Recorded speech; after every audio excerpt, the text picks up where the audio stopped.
Hi, I'm Dean Johnson. Welcome to the Hometime Project Center. And I'm Peggy Knapp.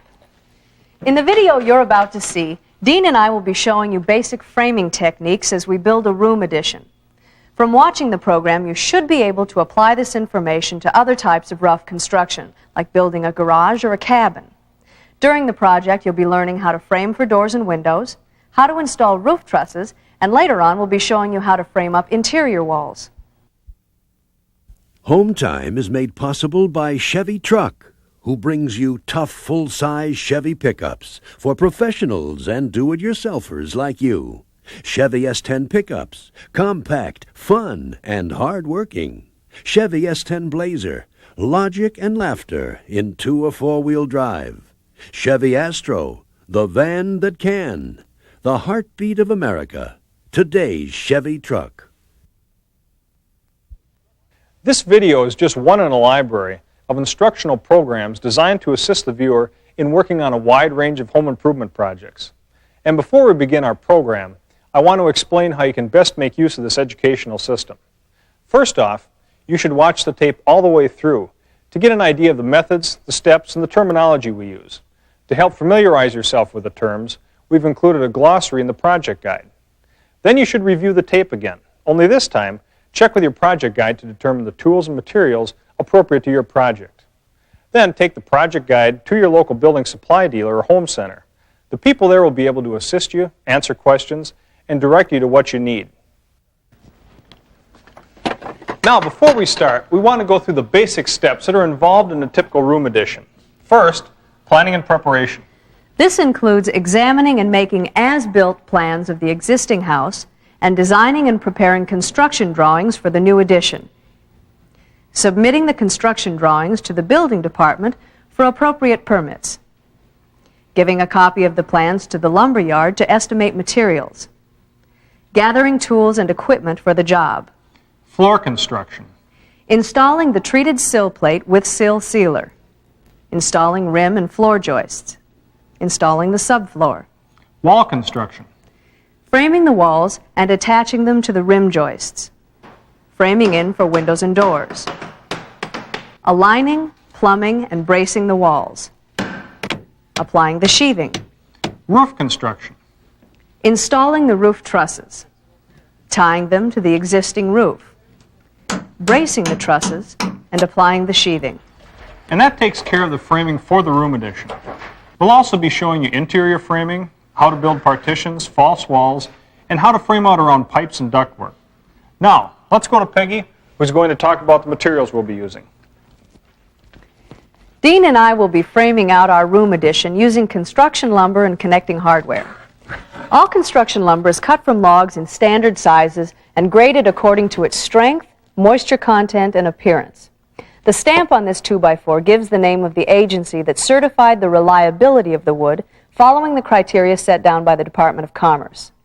This number refers to the mill where the tree was cut into planks. Stud means that the wood is stud grade, that it's structurally sound to serve as a framing member for residential construction. This next term, S-dry, indicates the moisture content. And right beside that is the species, Doug fir. That refers to the tree, the Douglas fir. Now check with your lumber supplier to find out what grade of lumber is appropriate for your framing project. Now let's go to Dean, who'll tell us about dimensional lumber. I'm going to use this stud as an example to explain the difference between nominal and actual dimensions of wood. The stud is the foot soldier, or the primary unit in residential construction. It's a vertical framing member that is actually no longer than 8 feet in length, and in most residential construction, it's either a 2x4 or a 2x6. More and more houses today are being framed with 2x6s to increase the insulation capacity of the walls. Now, I said this is a 2x6, but in actuality, it measures 1.5 inch by 5.5 inches. The reason it's called a 2x6 is because in its rough cut state, when the board is first cut from the log, it has a nominal dimension of 2 inches by 6 inches. Then when it's surfaced for smoothness and uniformity, it becomes 1.5 inches by 5.5 inches. So whether the board is called a 2x4, a 2x6, a 1x12, or whatever, you should remember that these are the nominal dimensions, when actually they measure somewhat less.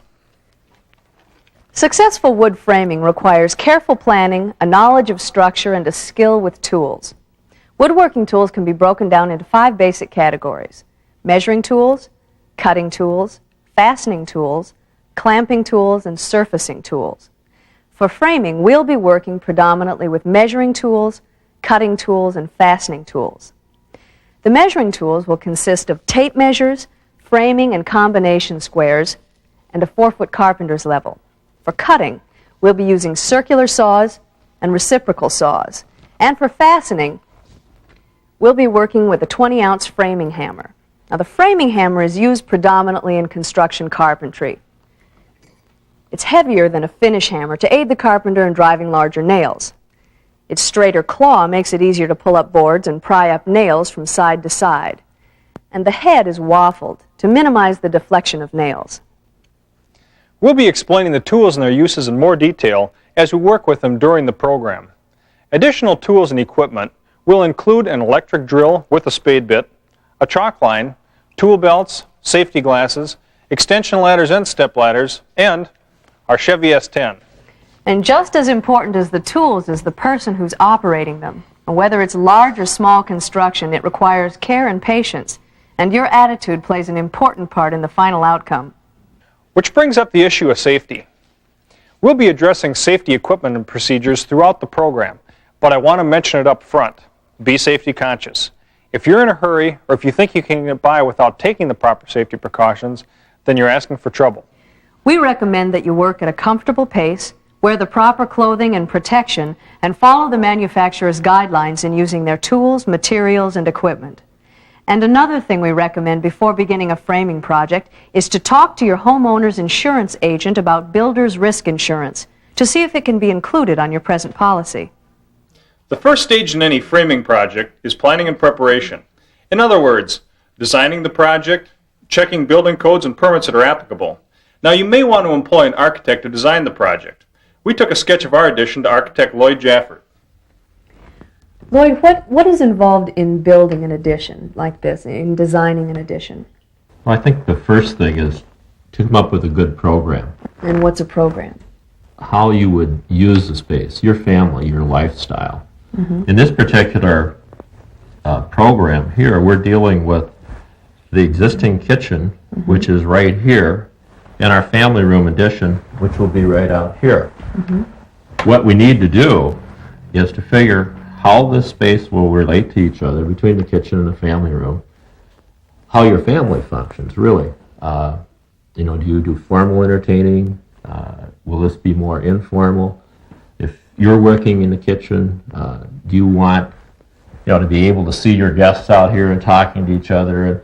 And is it going to be used, is the family room going to be used, for instance, you have young kids, somewhere where they can play with their stuff, store it away when the company comes. And then I think, this also functions next to like the living room and the dining room, which are probably more formal spaces. So how do you deal with this? And do we relate the two together or not? I think one of the most important things in any program or setting up a design is how does it flow? Mm-hmm. What views are we trying to see in the end? Like for instance here, we're coming in the front of the house, and we have our entryway here.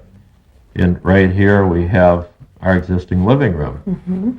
Now we're going to be adding the family room area off of the back of the house, the existing house. And here's our existing kitchen. Mm-hmm. Well, one of the first problems I see when I come in the house is, how will I get to the family room? Mm-hmm. It's across another space now. And now this existing space, our kitchen here, which right now is very bright and light, probably will become darker, because now this space here is interior behind it. So I think the important thing now is, how do we function through here? Probably if this is the living room area, we don't want that, maybe we want to cut that off from the family room. Mm-hmm. So otherwise, if we don't, and we come through it, we're going to really have circulation here. We'll come from the entryway and we'll have circulation here. Mm-hmm. You come by the cabinets and so in the kitchen, and you have circulation here. We go out to probably a deck or something out here, and you have circulation there. Now when we look at it, where do we put the furniture? Uh-huh. And I think the important thing in any planning or designing is to lay out your space. This is south, so we probably want to look at getting the sunlight in here. We have a lake out here, I mean, a beautiful view. But if we're standing right here where we are now, and we add a room here, or we come in from here, we are not going to be able to probably see that lake the way we want. So maybe designing, we cut across here. Now if we're standing here looking out, all of a sudden we've opened another whole view of the space. And so I think anything that we can do to think about when we're standing in there, what time of the year it is. You know, the wintertime the sun is down lower, summertime it's higher. When we probably don't want the sun, it's going to get too hot. We're dealing with the kitchen, you know, so we probably want it cooler, yet we want it cheerful and bright because you're going to spend a lot of hours there. So I think we take any space, whether it's the family room, the kitchen, whatever, could be your master bedroom, but we see how do you live in there? How do you entertain? You know, is it more of your family or is it more formal? If it's your family, it's probably going to be, you know, a lot lighter. You probably don't care as much how things are set up and how formal they are. So what we have to do is look at all of those elements and from that develop a plan that makes sense with your existing house. And when we add it, I think one of the key things always is to make it not look like an addition. Make it look like it was there originally. I mean, you see these additions with the big tacked on thing that looks strange. So I think what we want to do is create a space that looks like it probably could have been built there originally, yet get the flow, get the lifestyle of your family in it, and go from there and develop it. All right, Lloyd, thanks. Well, now let's go back to our studio and get to work. Before we go to the site of our room addition, Dean and I want to give you a good idea of what framing involves. So here in the studio, we've built a foundation to illustrate typical floor and wall construction. Now, this particular foundation consists of a perimeter of concrete blocks. These hollow blocks are then filled with concrete, and half-inch anchor bolts are embedded every 4 feet on center to secure the wooden sill plate on which the walls will be built.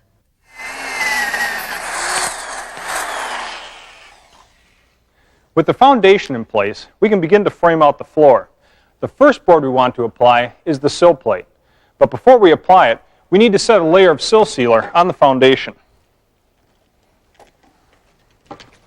Sill sealer is made of fiberglass or a polyfilm material. Ours is polyfilm and comes in a roll 6 inches wide and 1/4 inch thick. It serves as a gasket, stopping air infiltration and preventing moisture from penetrating the sill plate from the concrete block below. Depending on the area of the country you live in, a termite shield may also be required. The sill plate, or mud sill, is a straight board of preservative-treated wood that is bolted to the foundation block to provide a nailing surface for the floor joists. We're using 2x6 lumber, which we cut to fit the length of the foundation walls. To mark for the anchor bolts, we set the board up on the foundation and using a combination square, made a straight line on the wood and drilled for the bolts. For ease of fit, I made the holes 1/4 inch larger than the diameter of the bolts. Now for the hardware.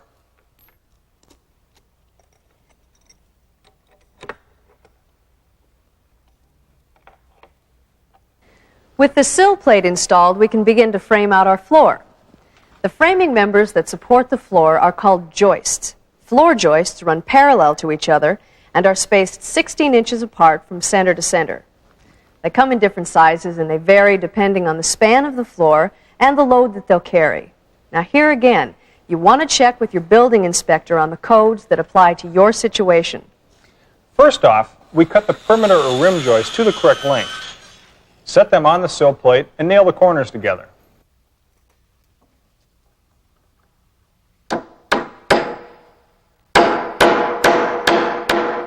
Then we want to check for square, measuring diagonally from corner to corner.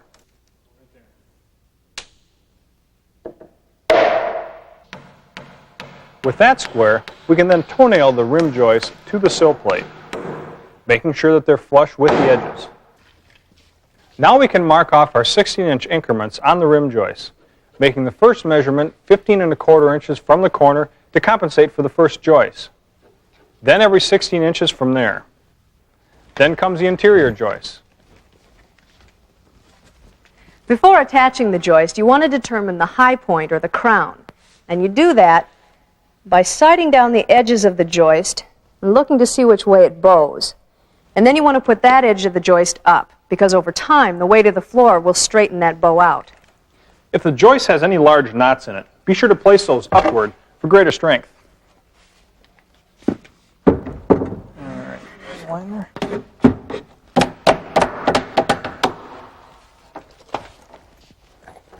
It's also a good idea to toenail the joist into the sill plate for internal support.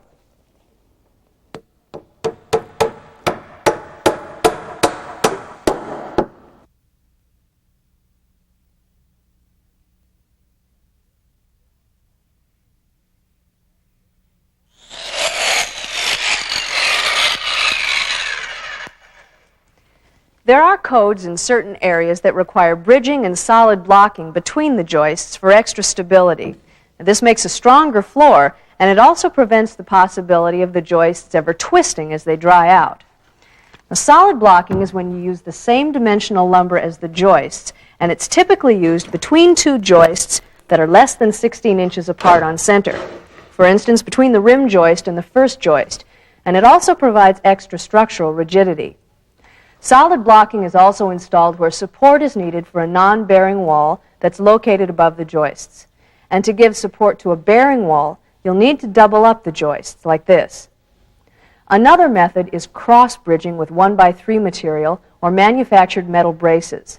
Be sure to check your local codes for the bridging required in your area. Now for the subfloor. Here we're using 1/2-inch CDX plywood. The CD refers to the grade of plywood, and the X means that the layers, or ply, are glued together with exterior glue. Now, I've laid a bead of construction adhesive along the middle of the joists. And this not only adds to the staying power, but it also minimizes squeaks.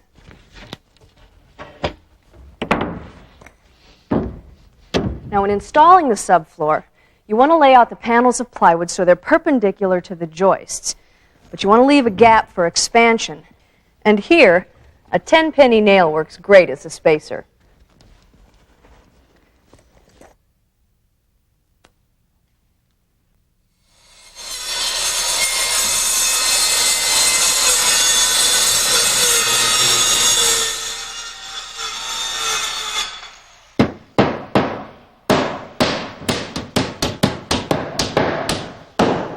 With the subfloor down, we can now install the walls. Residential walls are constructed with vertical studs placed 16 inches apart from the center of one stud to the center of the next. The most common method used for framing is to lay out and assemble one full length of wall at a time on the floor or level ground, and then tilt the entire thing into place. First, we want to measure and cut the top plate and the bottom plate, also known as the sole plate. Got it. Yep.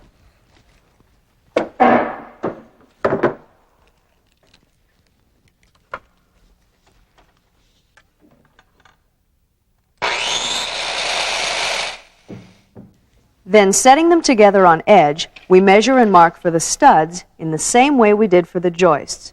First, we'll measure out 15 1/4 inches.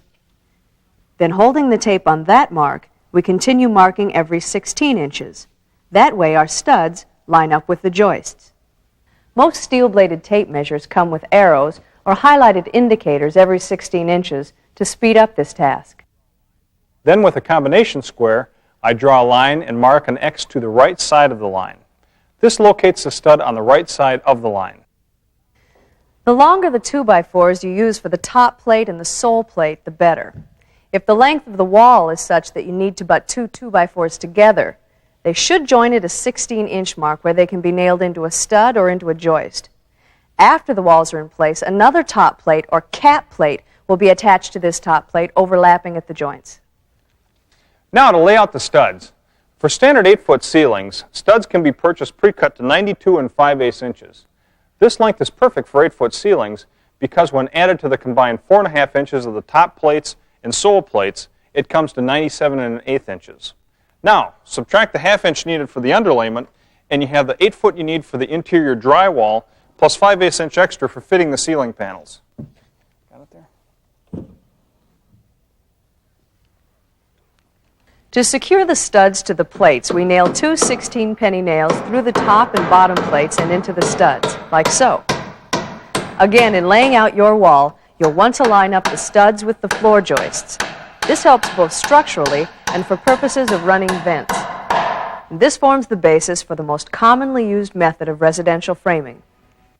There's one more important factor we need to address: the corners. Since the second wall we're about to build will butt up against this wall, it'll require special corner posts built in such a way that the other walls can be nailed into them, and so that the interior drywall and paneling has an inside nailing surface to anchor to. To construct the corner posts, you want to sandwich 3 pieces of 2x4 between the studs. There you go. For certain structural situations, this must be a solid post.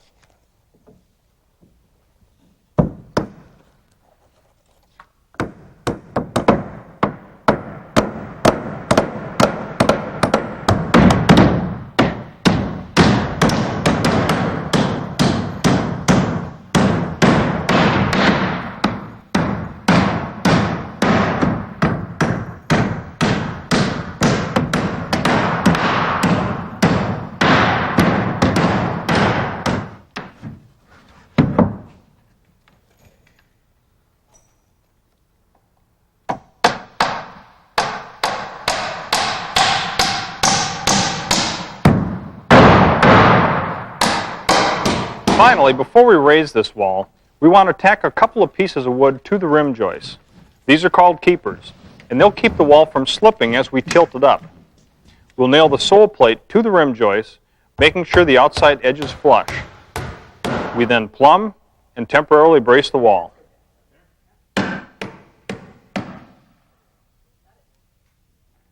Let's say we want to frame out a door in our next wall. First, we want to know where the center of the door opening is located. Let's say it's 4 feet from the corner. So we want to measure in 4 feet to the center of the door, draw a line, and mark a C on the bottom plate, like I've done here. Now, given the dimensions of our interior door, which is 30 inches wide by 82 inches high, we want to calculate the rough opening. By rough opening, we mean the framing dimensions of the door, which is 30 inches wide, plus the thickness of the door jamb, which is 3/4 of an inch on each side, plus an extra 1/4 inch on each side for shimming the door plumb, which in this case comes to a total of 32 inches, or 16 inches from each side of center.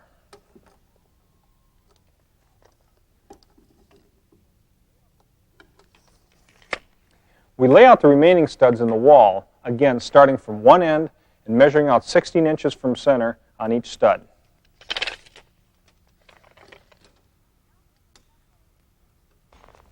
Now that the stud wall is assembled, we can measure for the height of the rough opening.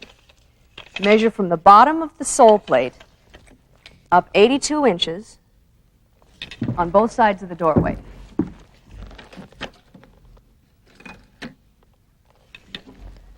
Thanks. And that will determine the location of the header.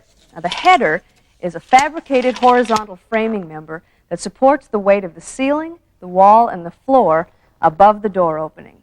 This header can be made using 2x4s, 2x6s, 2x8s, 2x10s, or 2x12s. The size of the header depends on the span of the opening and whether or not the wall is a load-bearing wall or a non-load-bearing wall.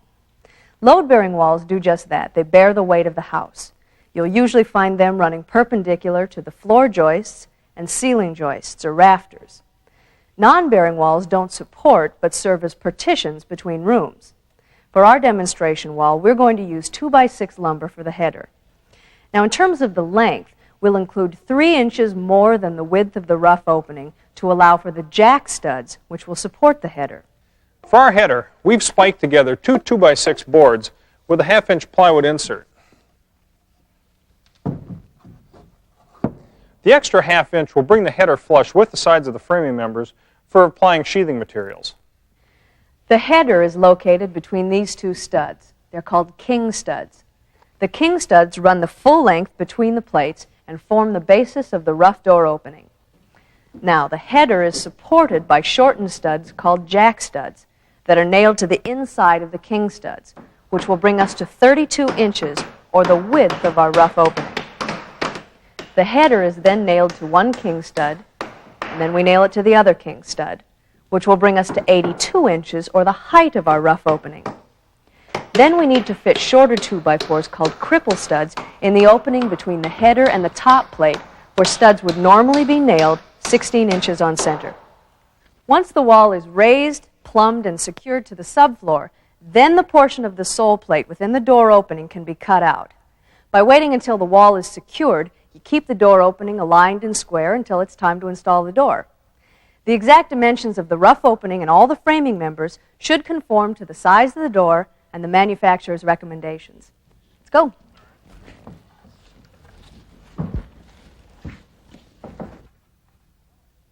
Okay, it's plumb. All right, with the walls plumb, we can now nail them together.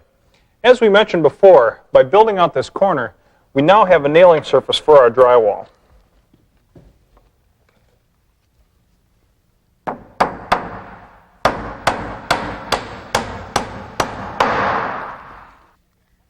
Framing out a wall with a window is much the same process as that of a door, with the addition of a windowsill. Here again, the rough opening is determined by the width and height of a window. Whatever that is, you want to include an additional ½ inch on all sides for ease of installation and shimming for square. Here again, it's best to check with the manufacturer's recommended rough opening. After marking our top and bottom plates, we follow our plan and indicate where the center of the window will be.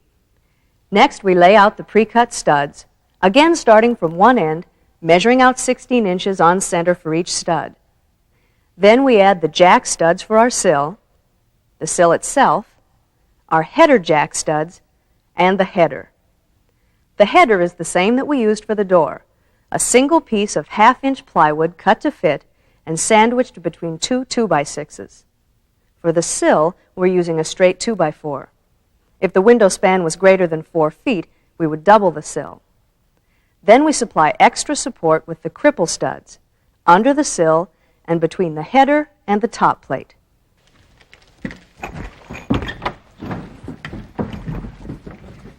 Now you have the fundamentals of residential wall construction. Let's go to the site of our room addition where we'll be raising those walls. As you can see, we're doing some things a little differently here. We're erecting the walls with the exterior sheathing already installed. And since the first floor of our addition is a poured concrete slab, a floor joist system won't be necessary. The sole plate will be attached using anchor bolts, as we did in the studio. We also have the element of the existing structure, to which our room addition must relate. That means we have to remove the siding and tie the new construction into the existing framing. And we have to make sure that the elevations of our new walls and floors will line up with those of the old. To do this, once all the framing members are exposed, I measure from the top of the new sole plate to the bottom of the existing top plate. This gives me the length of our new studs. It's a lot easier and faster to assemble the walls with the exterior sheathing already attached.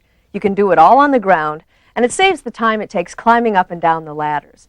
Of course, pre-sheathing makes the walls a lot heavier, so if you plan on doing it this way, be sure to have plenty of help. We attach the ½ inch plywood sheathing using coated 8-penny nails, set every 6 inches along the perimeter and about every 8 inches along the interior studs. Now, this corner section will be sheathed after we have the wall in place to accommodate the overlap of the adjacent wall. We erected the side walls first by fastening the sill plates to the anchor bolts. Then we brace the sides with 2x4s fastened to stakes embedded in the ground. We'll keep these braces attached until the joist and subfloor for the second story are installed. Now we're ready to tilt up the end wall. Instead of 2x4s, we're using 2x6s as framing members for the addition. This provides additional insulating capacity for the same amount of labor and just a little more expense. We want to lift the wall evenly to avoid any buckling. First, we raise the wall to a standing position, then lift it and set it over the pre-drilled holes for the anchor bolts. If measured and drilled properly, the sill plate then will slide down into position. Having a pry bar handy in case the sill plate needs a little coaxing is also a good idea. Then with one person securing the sill plate by attaching the washers and nuts to the anchor bolts, another can prepare to align and plumb the walls. Okay, pull it in a little bit more. Oh, that's perfect. Good. Looks good. Okay, looks good. There you go. We didn't want to drive the nails all the way, until all the walls were plumb.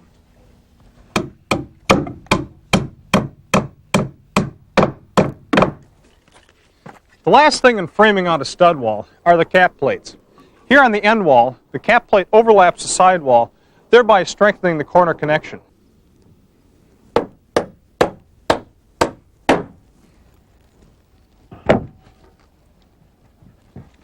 It's good. The next step in our construction is the installation of the rim joists, the joist hangers, and the floor joists for the second story.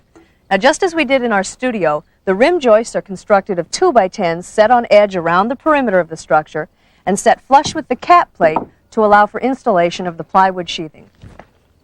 Okay, let's go ahead and nail it.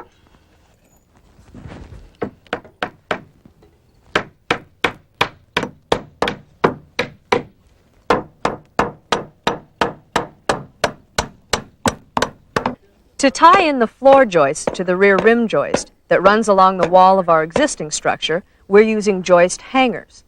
These are manufactured metal supports that are nailed into the rim joist at 16 inches on center. The floor joists are then set into the slot and anchored with special joist hanger nails. The nails can be driven into the side of the joist without penetrating the other side.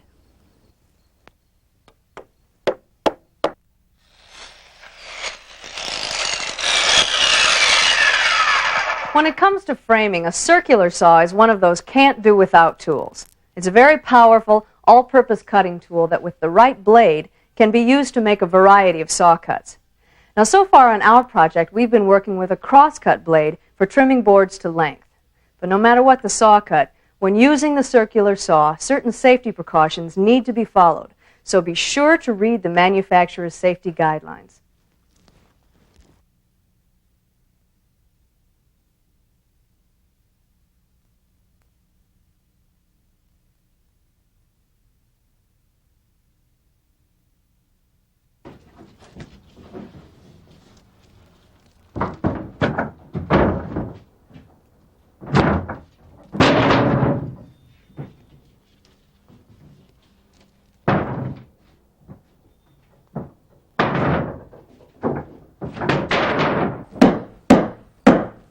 Now for the subfloor.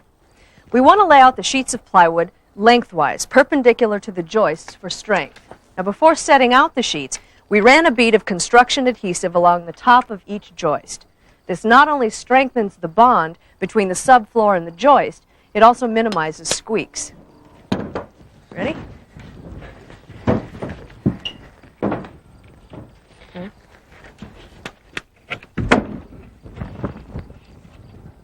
We then begin nailing the subfloor down. First, we want to measure for the location of our joists along the outside edge every 16 inches. Then we mark along the inside edge.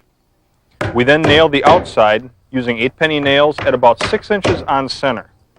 And before nailing the inside, we align our joists with our marks. By following this procedure with each sheet, we can correct any bowing of the joists as we go along. To begin the second row, we want to make sure to stagger the seams from one row to the next, so we're positioning the sheet here. After the full sheets are in place, we can come back, trim, and position the smaller pieces where needed. Remember, when butting two panels together, to leave a 1/8 inch gap for expansion. As you can see, we've added 2x10 blocking in between our end joists and our first joists for additional strength. We've done the same thing on the other side of the addition. We've also nailed the top portion of our bridging. Once all the plywood subfloor is down and nailed, we'll nail the rest from below. We also took the time now to install a 2x4 nailer for our drywall ceiling to be installed later. Okay. With the subfloor down, we've begun constructing the walls for the second story. In preparation for raising and locating the walls, we've removed the sheathing, as well as the soffit, the fascia, and the trim, in order to expose our existing framing. To determine the length of the studs, we use the same method that we did downstairs, measuring from the top of the new sole plate to the bottom of the existing top plate. Now, we also want to check and make sure that the existing wall is plumb, which it is. But if it hadn't been, we would have adjusted the new top and sole plates accordingly. As you can see, our existing structure was built using insulating sheathing instead of the plywood that's called for in our plan. Because insulating sheathing doesn't provide sufficient structural rigidity, these metal braces were installed, placed diagonally across the stud wall. To take advantage of the surrounding lake views, we've opted for corner windows on both stories of the addition. We've substituted a 6x6 post for the traditional corner frame that you saw us install in the studio. This will give us a relatively uninterrupted view of the lake going from one window to the other. The one difference in framing this window can be seen here. The header rests on top of a 6x6 post rather than being nailed into the side of the king stud. Other than that, the framing's fairly traditional. The top plate rests on top of the header and the cap plate on top of that. Once all the walls are raised in plumb, the cap plate will be added to this wall, thereby strengthening this corner position. Now it's time to sheathe and raise this wall using our keepers.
Once we've removed all the shingles, we want to cut away the plywood sheathing flush with the outside edge of the existing cap plate.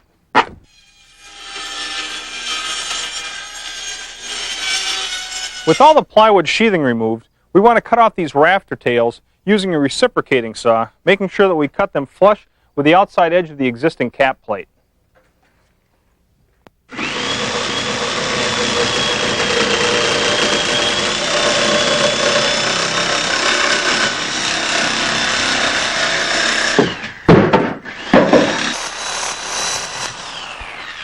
Bringing home the things you need for a do-it-yourself job is easy with one of these tough Chevy S10 pickups.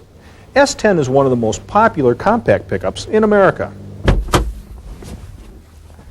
And one of the hardest working. The standard payload is 1,000 pounds, including cargo, driver, and passengers. Depending on the model, an available payload goes up to 2,000 pounds. To handle big loads, an S10 cargo box is built tough, like the one in this S10 Maxi Cab. The box sides and tailgate have double wall construction, and because it's all welded, the inside of the box is smooth. You won't find any exposed mounting bolts here to trap water and cause rust. Inside, with a standard front seat, Maxi Cab has room for up to 3 people. But since this is a stretched cab, there's additional room here in back. So with optional rear jump seats and required front buckets, Maxi Cab can seat up to 4, and the rear seats fold up for extra cargo space that's also lockable. This is also a 4-wheel drive model, so InstaTrack is standard. InstaTrack lets you shift from freewheeling 2-wheel drive to 4-wheel drive high and back without stopping at any speed. You shift on the fly through mud, snow, or whatever. And you do it with fuel-injected engines. S10s are even available with the big 4.3-liter V6, the popular Vortec V6 that delivers 160 horsepower, power that lets an S10 pickup do big jobs like towing. Properly equipped with a Vortec V6 and other required equipment, it can tow up to 3 tons. That includes passengers, trailer, and cargo. With a big load, you'll like having S10's rear-wheel anti-lock brake system, or ABS for short. It's standard and designed to help you make smooth, stable stops. On 4-wheel drive models, ABS operates only when the truck's in 2-wheel drive. Whether you're a do-it-yourselfer or professional, you'll find a lot of truck for your money in any Chevy S10 pickup. From today's Chevy truck, the heartbeat of America. In the planning stages for your addition, you'll discover that there are many different types of roof styles and slopes. For our room addition, we decided to follow the architectural design of the existing structure and build a gable roof with the same pitch. To do this, we'll use prefabricated roof trusses designed to give us an 8/12 pitch and a 3/12 interior vault. In other words, our finished roof will rise 8 inches for every 12 inches it runs, and the interior ceiling will rise 3 inches for every 12 it runs, giving us the cathedral effect that we're after. Trusses have all the elements of a conventional rafter framework, except they're easier and quicker to put up. And because of the speed in which they can be erected, they're used in most new housing. And speed is important when you need to get that new structure enclosed. The first step is getting them up on the roof. Again, you'll need some friends to help, so if you've got any favors out, it's time to call them in. Now we're going to get all the trusses on the roof first, bringing them up in the reverse order of the sequence in which they'll be installed.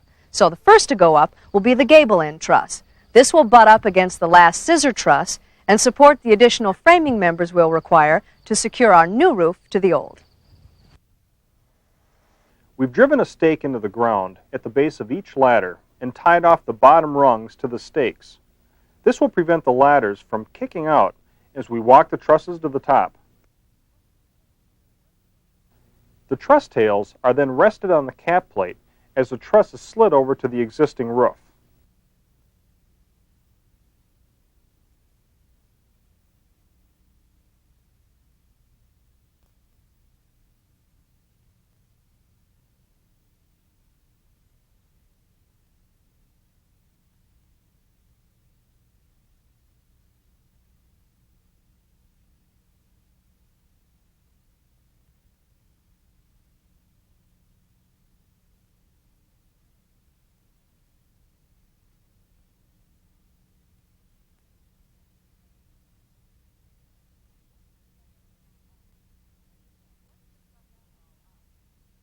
Once the trusses are all up, we measure for the position of the rafter ties, which are prefabricated metal fasteners.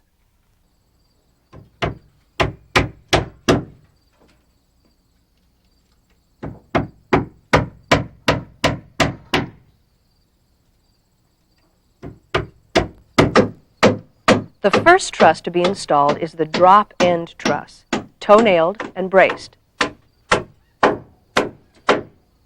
Next comes the succeeding scissor trusses, placed in the rafter ties and raised with the help of a 2x4.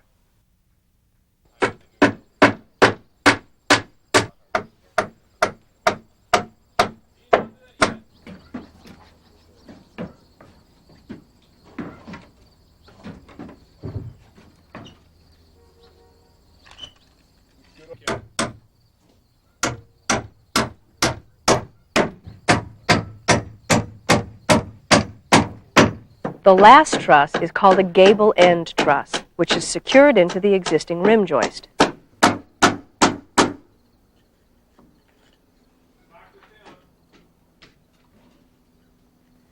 Now we plumb and brace, starting with the drop end truss.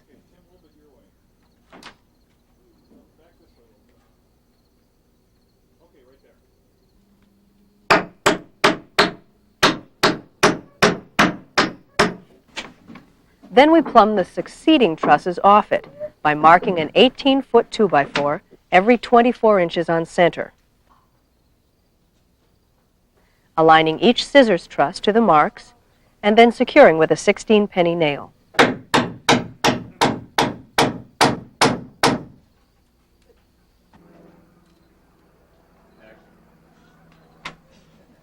up just a little bit. All right, fine. That's good right there. The final brace is for the gable end truss that will connect the new roof to the old.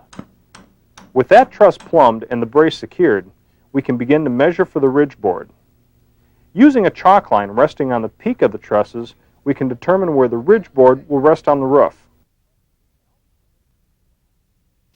Now we can measure it for length, scribe the existing roof's pitch onto the board, cut it to length, and secure it in place.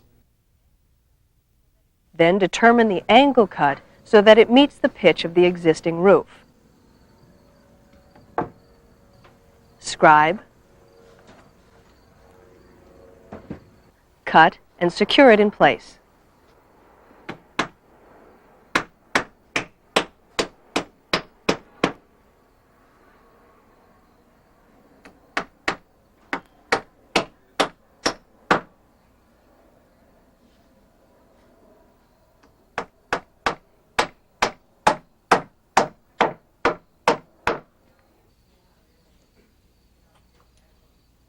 we added a 2x4 nailer on the back side of the truss before securing the ridge board into position.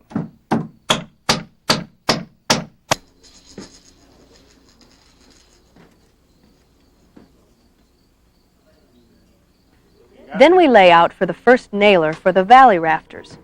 Measure,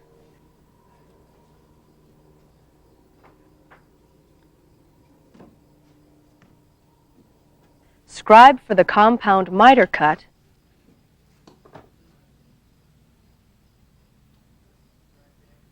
and make the cut. A compound miter cut is so called because you're cutting for two angles simultaneously. Here Peggy adjusts the blade to the scribe marks on the 2-inch side of the board, then cuts along the second mark on the 6-inch side. If measured and cut accurately, the compound miter will then match both angles, fitting snugly into position.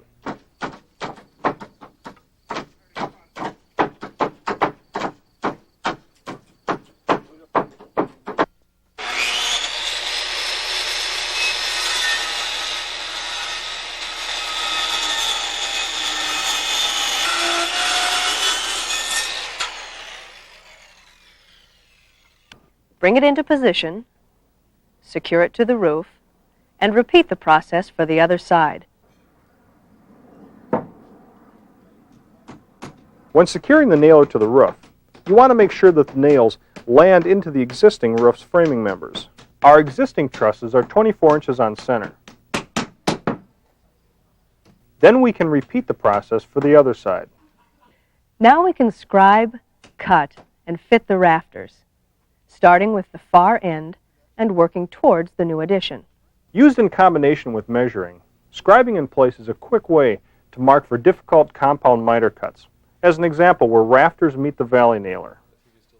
Using the length measurement for the top edge of the rafter as our guide, we can cut the appropriate angle for where the rafter will meet the ridge board, and scribe the bottom for the first miter cut. With that cut made, we can reposition the rafter and scribe for the second miter cut required.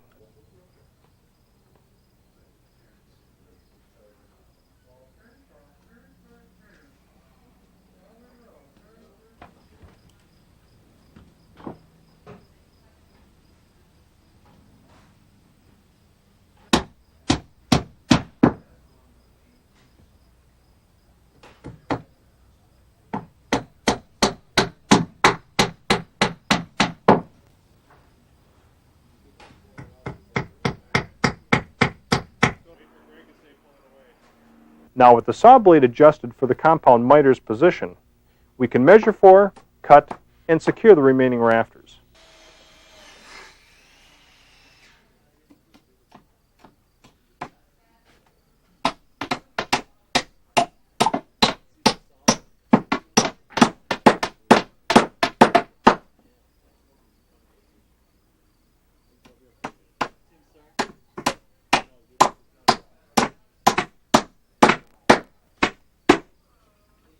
Here I'll add a temporary brace across the top of the trusses in preparation for the sheathing.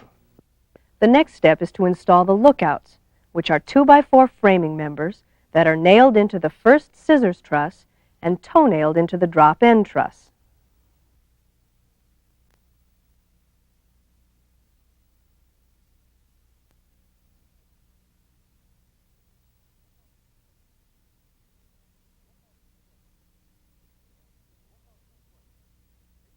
With the lookouts in place, Peggy can now trim the rafter tails, matching their length to the existing structures. She does this by transferring the measurement to a level, then marking for the tail's length. Marking the first, then the last, and using a chalk line guarantees an even appearance for the overhang. After the lookouts are installed, we trim the rafter tails to match the existing soffit.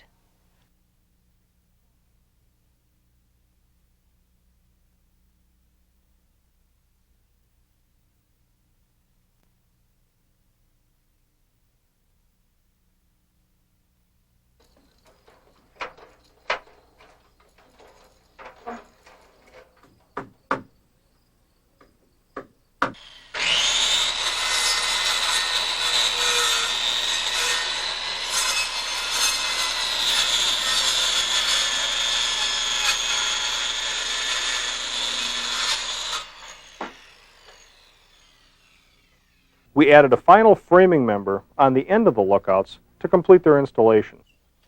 Now we can bring up the sheathing for the roof, again staggering the seams as we lay each piece down.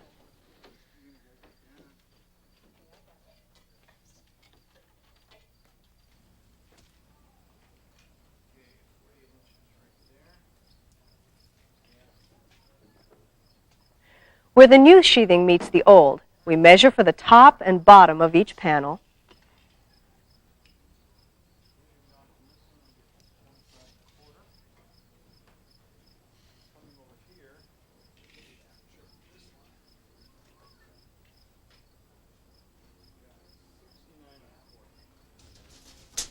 Calculate the angle.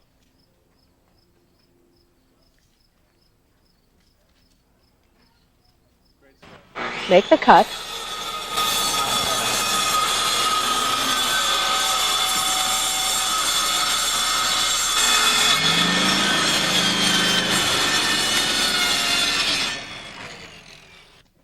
Then position the spacers and fit and nail the panel. Spacers are prefabricated metal clips and are used to eliminate the sagging of the plywood panels between the 24-inch on center trusses.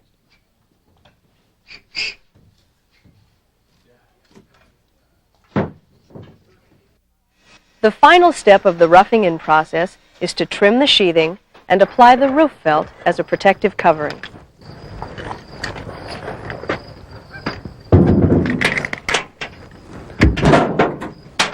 So what do you think?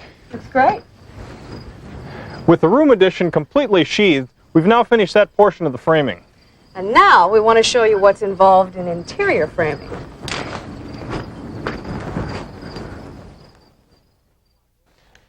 Now here in the basement, we want to go over what's involved in framing out for interior walls. The construction of the interior walls is much the same as the exterior walls. The only real difference is connecting the new walls to the existing floor and ceiling. Now there are 3 typical situations that you may run into, and we're going to show you each of them. The first wall we'll install is where the new wall runs parallel to the joists. Your first step is to establish the location of all your new walls.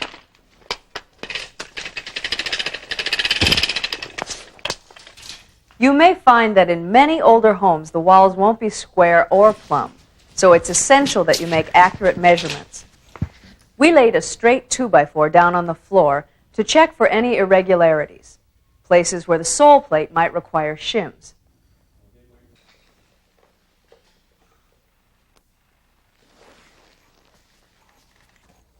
With our location mapped out, we can now begin assembling our wall units.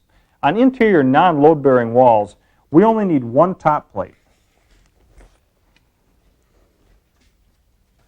To determine the length of your studs, there are 2 common methods. You can measure the distance from the floor to the bottom of the joist for each stud across the span at 16-inch on center, remembering to subtract from your total the 3 inches for the top and sole plate.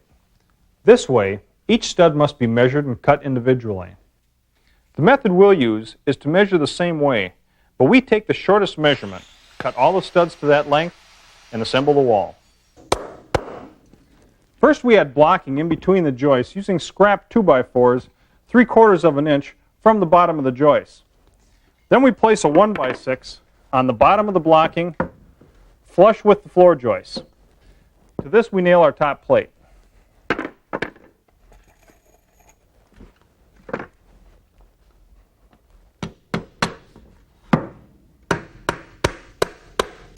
Then we raise the wall, locating it on the chalk line, checking the wall for plumb. As you can see, the 1x6 gives us the nailing surface we need for our drywall ceiling. The next step is to shim the wall by placing shims in between the top plate and our 1x6 nailer. Now we're using pre-cut shims you can get at your local lumber yard. To do this, we'll take a couple of shims, place them on either side above the top plate, like so. Then using a hammer, we'll gently tap the shims on either side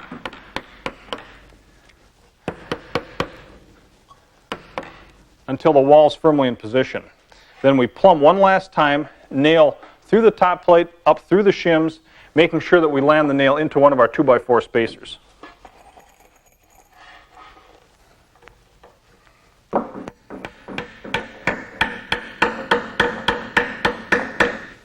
Once this is nailed into position, we take a utility knife, score either side of the shim, and break off the excess shim.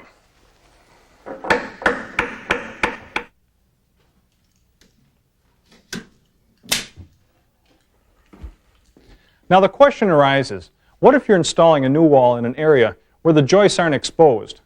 Let's go to Peggy, who will show you how to locate those joists before installing the wall without removing any ceiling coverings. The easiest way to locate a joist is by using your ears. By tapping on the ceiling, you'll hear where the sound changes.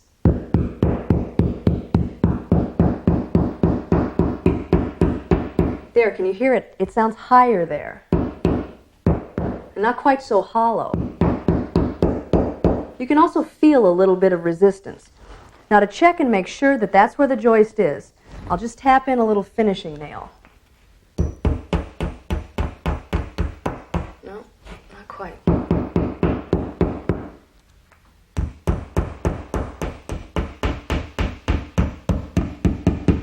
There it is. And don't worry about the little holes in the ceiling. A little bit of plaster will fix those right up. All right, I know there's a joist right here. Now I have to determine whether it runs this way or this way. And again, tapping will tell you that.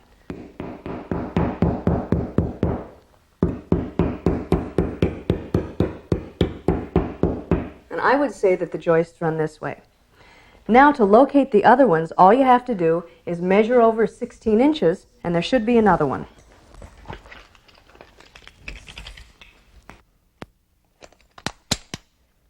For securing the treated sole plate to the concrete floor, we've rented a powder-actuated nail gun. It's called powder-actuated because it uses gunpowder. The nail is driven into the concrete by a 27 caliber shell. You want the nails to penetrate the concrete at least an inch. So for our purposes, we're going to use a 2 5/8 inch nail.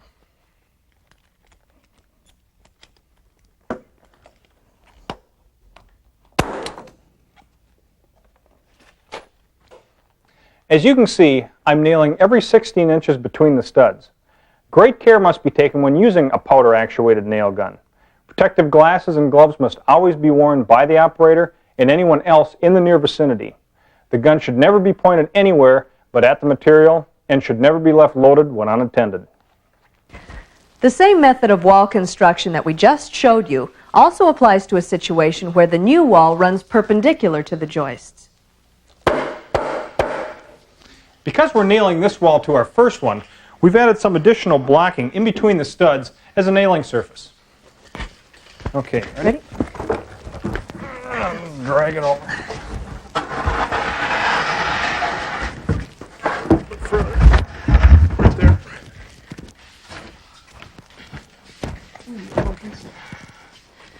If you find yourself in a situation like this where you just don't have enough headroom to build the whole wall and then tilt it up into position, you may need to nail the sole and the top plates into their proper location first and then toenail all the studs in. Or you can assemble the wall, leaving the sole plate unattached. Position and fasten the sole plate in its proper location, then raise your framed wall, aligning and toenailing your studs to the sole plate. Because we have enough room here, we can just utilize the space between the joists, and we'll raise the wall up and locate it in its position. Ready?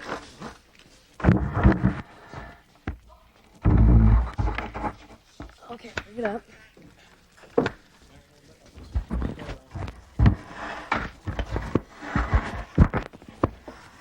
Okay.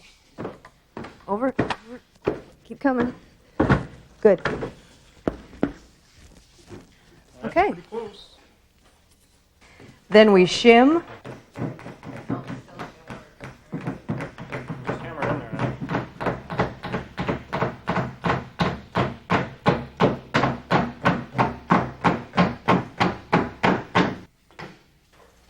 Plumb.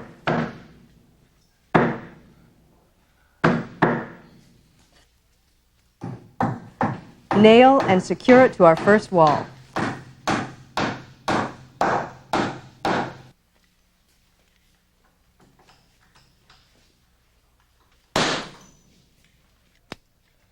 We've built a furred-out wall on our concrete block foundation using a treated 2x4 turned on edge as our sole plate, 2x2s as studs, and a 2x4 is our top plate. Again, extreme care must be used in operating the nailer.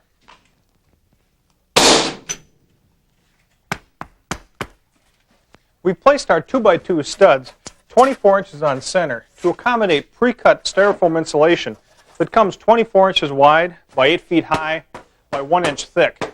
Once we've installed all the styrofoam insulation, we'll cover the entire wall using a plastic vapor barrier before we add our wall covering. Help you out here. Now, let's look at the framing of this doorway. First, we want to locate it on the floor with our framing square in its proper position. We want to come off this sole plate since we know that we squared it when we installed it. Our first step then, prior to laying out the wall, will be to install the necessary blocking between our joists so that we have a nailing surface for our top plate. Then we'll want to install additional 2x4 studs here in this bearing wall so that we have a nailing surface to accept the end studs of the doorway wall. We'll also install an additional stud here so we'll have a nailing surface for our drywall. The bearing wall is identified by the overlapping joist ends above it. We also can see that blocking had been put in the wall when first constructed to give it the extra support required for a bearing wall. While Dean installs the joist blocking and the additional studs, I'll begin to lay out the framing. First, we mark our top and sole plates. Using the tape measure and combination square, we mark our center, then we measure for our rough opening. Next, we'll locate the jack studs,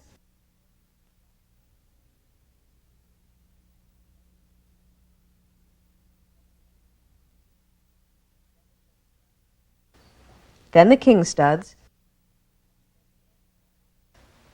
then the end studs. We'll cut and position our end and king studs, then measure up for the location of the header.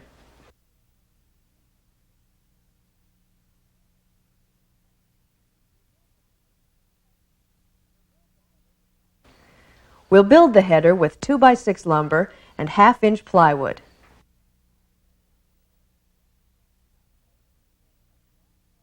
Then measure, cut, and fit our jack studs for below the header and cripple studs for between the header and top plate.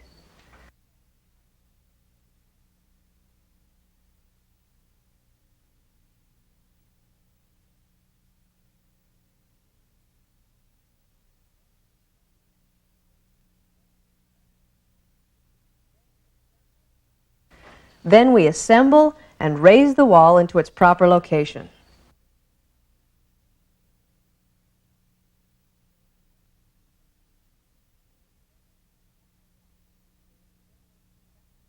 Shim, check for plumb, then secure our top plate. Now to secure the sole plate. Since we'll be removing the portion of the sole plate within the rough opening when the door is installed, we want to fasten it to the floor here, on either side of the rough opening. But because there isn't enough room in here to use the powder-actuated nailer, we've applied construction adhesive below the sole plate before we raised it up. Now we'll provide additional support by toe nailing the sole plate here into the sole plates of both supporting walls. In combination with the construction adhesive, the sole plate will then be permanently secured to the floor in its proper location. Then, we complete the nailing of our end studs into our supports. Keep in mind that shims may be required here if the existing wall is out of plumb with our new construction. The last framing project we want to show you is for enclosing basement pipes and ductwork. And to do that, we need to construct a 3-sided box or a soffit out of 2x2 lumber. First, we mark the location of the soffit on our joists with the chalk line. Then we assembled the sides, cutting a top and bottom plate and connecting them with cross pieces.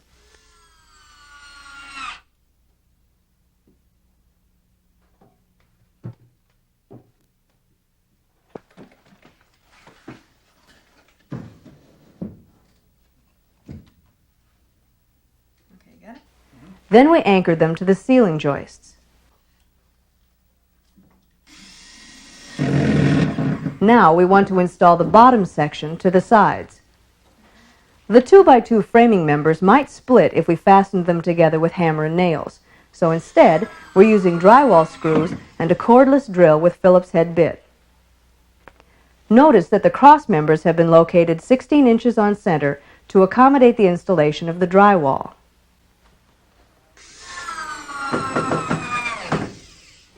This framework can also be used to construct soffits above kitchen cabinets and bookcases.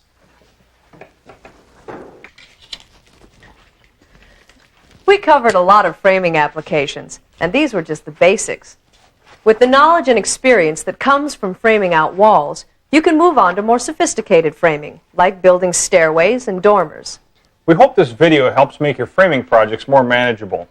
There are variables with every remodeling project, particular problems that are special to your house that we were unable to cover in our video presentation.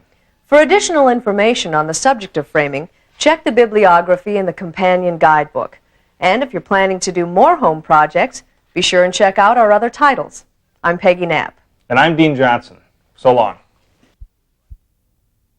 Hometime is made possible by Chevy Truck, who brings you tough, full-size Chevy pickups for professionals and do-it-yourselfers like you. Chevy S10 pickups, compact, fun, and hard-working. Chevy S10 Blazer, logic and laughter in 2- or 4-wheel drive. Chevy Astro, the van that can.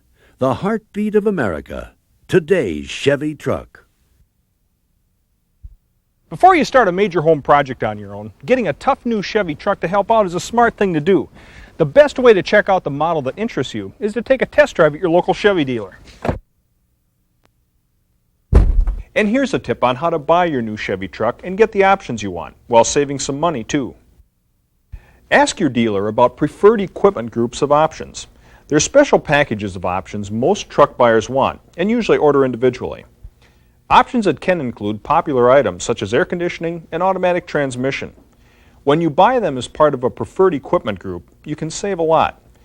You'll get them at savings based on manufacturer's suggested retail prices compared to the same options purchased separately.